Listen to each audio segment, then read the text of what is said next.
Because of its very nature, the Luciferian revolt must of necessity be designed to bring about the destruction of all other forms of government and religion so that, in the final stage of the conspiracy, the Luciferian ideology may be imposed on what is left of the human race by satanic despotism. Today we term this totalitarian dictatorship. Obviously, it is much easier for a small group but powerful group to subjugate one person, one group, one organization, one government, or one religion than it is to subjugate dozens and even hundreds of individuals. Therefore, the Synagogue of Satan introduced internationalism. World War II was fomented and fought to further soften up nationalism and rugged individualism. The United Nations organization was set up and intended to give an air of respectability to internationalism, which communism and Nazism had brought into disrepute. The Synagogue of Satan controlled the United Nations as they controlled the League of Nations. Looking back, we can see how this secret power has controlled every strong and powerful group, organization, movement, and government from behind the scenes, by means of specialists, experts, and advisors whom they trained and placed in key positions by using the power and influence their control of gold gave them. Every development of the Luciferian conspiracy led to the stage in which the world finds itself today. Its progress can be traced back to the days when Christ told us bluntly and plainly that the Synagogue of Satan controlled all those in high places. Luciferianism demands that all temporal and spiritual authority be destroyed because of their alleged badness. It is typical of all who serve the devil's cause that they always use destructive criticism aimed at those in authority to undermine the confidence and loyalty of the individual in the remaining governmental and religious institutions. This policy helps those who direct the world revolutionary movement to at first weaken and then destroy all remaining governments and religions. They intervened because, being initiated into the full secret, they knew that when their conspiracy reaches its final stage, after all temporal powers have been reduced in strength until they no longer remain world powers, when a tired and weary people have been reduced to such a physical and mental condition that they've become convinced that only a one-world government can put an end to revolutions and wars and give them peace, they must use the clash between communism and Christianity to destroy all remaining religious institutions also. General Albert Pike revealed how this was to be done in the letter he wrote to Mazzini August 15, 1871. The part which deals with this particular phase of the conspiracy reads as follows, quote, "We shall unleash the nihilists and the atheists, and we shall provoke a formidable social cataclysm, which in all its horror will show clearly to the nations of the world the effects of absolute atheism, origin of savagery, and of the most bloody turmoil. Then everywhere the citizens obliged to defend themselves against the world minority or revolutionaries will exterminate those destroyers of civilization, and the multitude, disillusioned with Christianity, whose deistic spirits will be from that moment without compass and direction, anxious for an ideal, but without knowing where to render its adoration, will receive the true light through the universal manifestation of the pure doctrine of Lucifer, brought finally out in the public view. A manifestation which will result from the general reactionary movement which will follow the destruction of Christianity and atheism, both conquered and exterminated at the same time." End quote. According to Pike's military blueprint drawn up between 1859 and 1871, 3 global wars and 3 major revolutions were to place the high priests of the Luciferian creed in position to usurp world powers. 2 world wars have been fought according to schedule. The Russian and Chinese revolutions have achieved success. Communism has been built up in strength and Christendom weakened. World War III is now in the making. If it is allowed to break out, all remaining nations will be further weakened, and Islam and political Zionism will be destroyed as world powers. The readers must not forget that the Arab world is made up of millions of people, many of whom are Christians, many are of the Jewish faith, many are Muslim, but all subscribe to belief in the same God Christians worship as the creator of the universe. The point we wish to make is this: those who direct the Luciferian conspiracy at the top realize only too well that before they can provoke the final social cataclysm, they must first of all bring about the destruction of Islam as a world power, because if Islam were not destroyed, it would undoubtedly line up with Christianity in the event of an all-out war with communism. If that were allowed to happen, the balance of power would be held by Christianity allied to Islam. and it would be very unlikely that both sides would conquer and exterminate each other.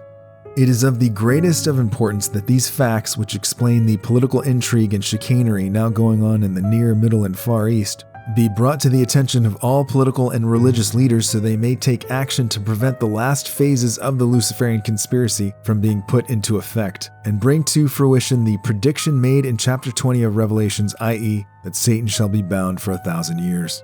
The high priests of the Luciferian Creed know they cannot usurp world powers before the United States is ruined as the last remaining world power. So those who direct the world revolutionary movement at the very top are arranging matters so the United States will, as Lenin stated, quote, fall into our hands like an overripe fruit. This is how events taking place today indicate the subjugation of the USA is planned. Pike's plan requires that the final social cataclysm between the masses controlled by atheistic communism and those who profess Christianity be fought on a national as well as an international scale. That is the reason, and the only reason, that communism is being tolerated while being kept under restraint in the remaining so-called free nations of the world. I have served in the higher levels of government and in the naval forces in positions that enabled me to realize that communism in Canada and in the United States is tolerated and is being controlled and contained so its evil, destructive force can be used on the national level as well as the international level when the final social cataclysm is provoked by those who direct the WRM at the top. The power of the United States can be destroyed only from within. The internal unrest now being fomented between citizens of different races, colors, and creeds is not so much the result of aggressive action taken by different groups as it is the result of rulings which have been passed by the Supreme Court. Their purpose was the creation of issues and troubles where previously no real issue or problem existed. I say with all gravity, fully realizing the seriousness of what I say, that if the day is allowed to come when those controlled by atheistic communism are thrown at the throats of those who profess Christianity on an international scale over some real or cooked-up issue, then communists in every one of the remaining so-called free nations will be released from the check reins with which they are now being contained, and, as Pike boasted to Mazzini, the people will experience the worst social cataclysm the world has ever known. What I say is based on documentary evidence supported by historical facts, events which have taken place since the plans were laid. Everything Weishaupt planned between 1770 and 1776 to further the Luciferian conspiracy has developed exactly as he intended.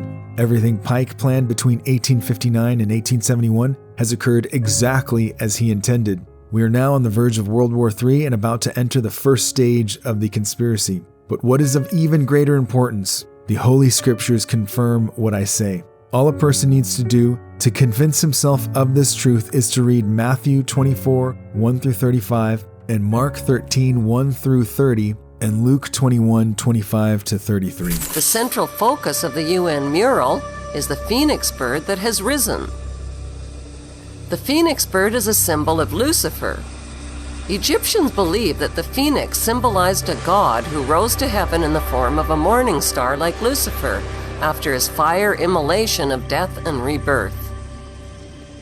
Notice that the phoenix bird is not standing above his own ashes. He is standing above his old skin. Like a snake, he has shed his old skin and is revealing himself as God at the center of the mural. At the top left, there is a church steeple without a cross. The missing cross symbolizes the death of Christianity. Below, a woman receives the rays of the sun god, while the man in front of her plays Pan's flute. To their right are two pyramid symbols and people joined together by a long blue serpent-like claw. Below the risen phoenix, a sword is driven through a dragon beast. This represents the killing of old beliefs and religions that depicted Lucifer as a beast. The New World religion worships him as beautiful. Behind the phoenix, the ghostly figures of the walking dead are stepping into a void. They symbolize depopulation.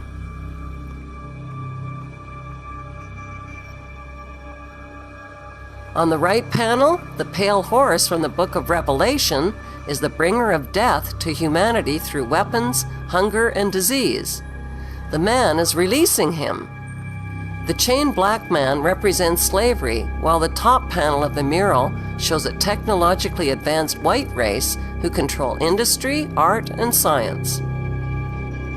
In this post-apocalyptic mural, the military man standing on the tail of the beast represents worldwide military power.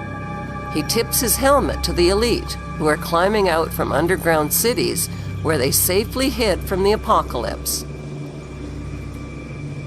In the main oval panel above the phoenix bird, a woman is holding flowers. She is the bride in a wedding ceremony. Who are these newlyweds that are kneeling submissively beneath the serpent in the overhead tree? Could the newlyweds symbolize William and Kate? The serpent in human form is tempting the little girl Eve, who accepts the apple. On the right side of the top panel, a reptilian green creature with scaly skin is dancing with a naked woman while musicians entertain him. The general message of the UN's Phoenix Rising mural is that humanity is stepping into a new Luciferic reality. We're just staring at the clock. Okay. And what happened? As soon as it went to 12. Say that again? As soon as it went to 12, I started seeing a lot of, like,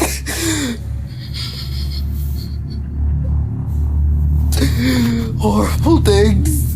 People, what they did to each other to survive. I saw a lot of fire, a lot of blood. A lot. Not dried blood, but a lot of crimson blood.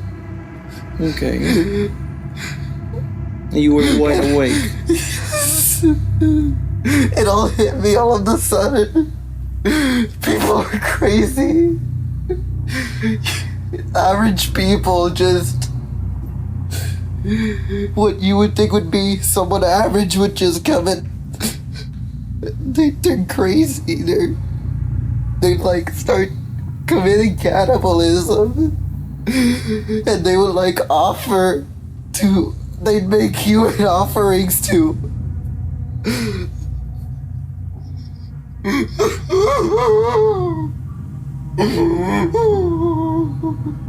It's okay, buddy.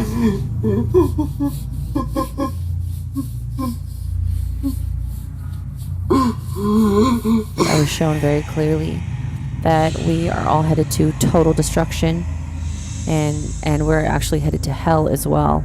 First, we're going to destroy the world and all the people in it and hurt everybody, and then we're going to go to hell after that.